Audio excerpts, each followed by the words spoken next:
slow up, no I don't take shit. I got no love for the fakeness. If you wanna play tough and wanna hate this, I'll always show up.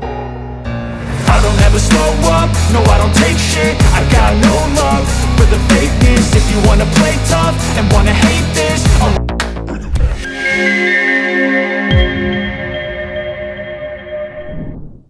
আসসালামু আলাইকুম everyone, welcome to my another video. So আজকে আমরা আলোচনা করব OCPC Radeon RX580 8GB AC white GDDR5 graphics কার্ডটি নিয়ে। Graphics কার্ডটি বাংলাদেশের মার্কেটে হোয়াইট এবং ব্ল্যাক দুইটা এডিশনে পেয়ে যাবেন। সো চলুন এর আনবক্সিং করা যাক এবং এর সম্পর্কে বিস্তারিত জানা যাক। OCPC ব্র্যান্ডটি সবার চেনার কথা। সো RX580 OCPC হোয়াইট এডিশনটি মার্কেটে পেয়ে যাবেন অ্যারাউন্ড 12,500 টাকার আশেপাশে। সো চলুন এর কী ফিচারসগুলো নিয়ে আলোচনা করা যাক। মডেল হচ্ছে Radeon RX580 8GB AC white.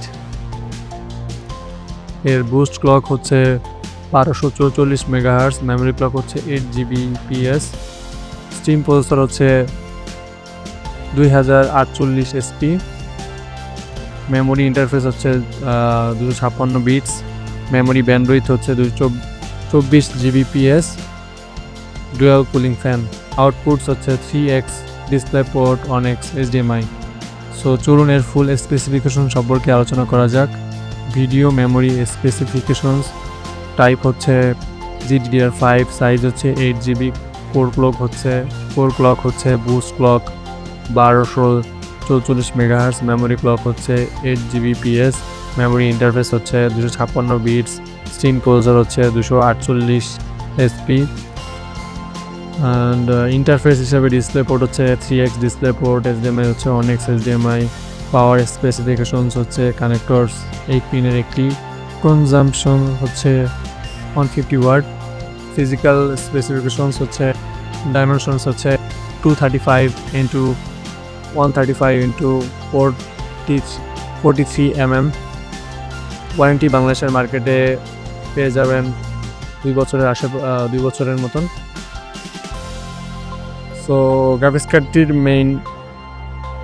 কার্ডটি আমার কাছে পার্সোনালি যে জিনিসগুলো ভালো লেগেছে সেই জিনিসগুলো আপনাদের সাথে আলোচনা করি। প্রথমেই এই ব্র্যান্ডটি অনেক ভালো একটি ব্র্যান্ড যেটি পরিচিত, আর যারা না চিনে থাকবেন তারাও মোটামুটি এটির উপর ট্রাস্ট করে দেখতে পারেন।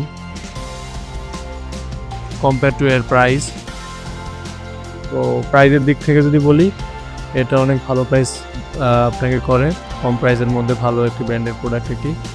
আর আদার ব্র্যান্ডগুলো যেগুলো নামি দামি একটু ব্র্যান্ড সেইগুলোর প্রাইসও অনেক বেশি হয়ে যায় গ্রাফিক্স কার্ডের। সো সেই দিক থেকে এই গ্রাফিক্স কার্ডটি আমি এগিয়ে রাখছি দামের দিক থেকে। আর সেকেন্ড হচ্ছে আপনার গ্রাফিক্স কার্ডের বিল্ড কোয়ালিটি অনেক ভালো, plus black and white addition হওয়ার কারণে যারা পিসি বিল্ডের ক্ষেত্রে ব্ল্যাক হোয়াইট কালার নিয়ে যারা ভেবে থাকবেন তাদের জন্য এই দুইটা এডিশন গ্রাফিক্স কার্ড আপনার জন্য ভালো হবে। একটি হচ্ছে হোয়াইট, একটি ব্ল্যাক। অ্যান্ড দেন আসি হচ্ছে এর প্রাইজিংয়ের দিক থেকে যদি বলি এবং পারফরমেন্সের দিক থেকে যদি বলি, ওভারঅল এটা অনেক বেটার আউটপুট পাবেন। 8GB গ্রাফিক্স কার্ড যেহেতু এটি, এবং এর বুস্ট ক্লক হচ্ছে 1244 মেগাহার্টজ এবং স্টিম প্রসেসর হচ্ছে আপনার 248 SP, যেটা হচ্ছে আপনার অনেক হেল্প করবে আপনার গেমিং প্লাস এডিটিংয়ের ক্ষেত্রে এবং প্রোডাক্টিভিটি কাজের ক্ষেত্রেও এটা অনেক ভালো ব্যাকআপ দিতে পারবে আপনার এই প্রাইজের দিক থেকে। কারণ হচ্ছে আপনার নর্মাল দেখা যায় আমরা আগের দিনে 2GB গ্রাফিক্স কার্ড কেনা হতো যেটার দাম ছিল অ্যারাউন্ড 6-7 হাজার টাকার মতন। সেই দিক থেকে যদি বলি এই গ্রাফিক্স কার্ডটা সামান্য কিছু বাজেট আপ করলে, লাইক 4-5 হাজার টাকা আপ করলে আপনার একটা ভালো মানের গ্রাফিক্স কার্ড পাওয়া যায়। বর্তমানে RX580 অনেক ব্র্যান্ডের গ্রাফিক্স কার্ডই বের হয়েছে, লাইক প্যালাদিন, আরও অনেক ব্র্যান্ডের বের হয়েছে। সেই দিক থেকে বিবেচনা করলে OCPCটাকে আপনার একটু এগিয়ে রাখা যায়। আর ওভারঅল সব ব্র্যান্ডই ভালো, তবে অবশ্যই যাচাই বাছাই করে কেনা উচিত গ্রাফিক্স কার্ডের ক্ষেত্রে। আর একটা বিষয় হচ্ছে প্রাইজিংয়ের ক্ষেত্রে অবশ্যই আপনারা যাচাই বাছাই করে দেখবেন, কারণ প্রাইস সবসময় সেম থাকে না এবং প্রোডাক্টও সবসময় থাকে না। সো আজকের মতন এখানেই বিদায় নিচ্ছি। যারা চ্যানেলটিতে নতুন সাবস্ক্রাইব করে পাশে থাকবেন। আল্লাহ হাফেজ।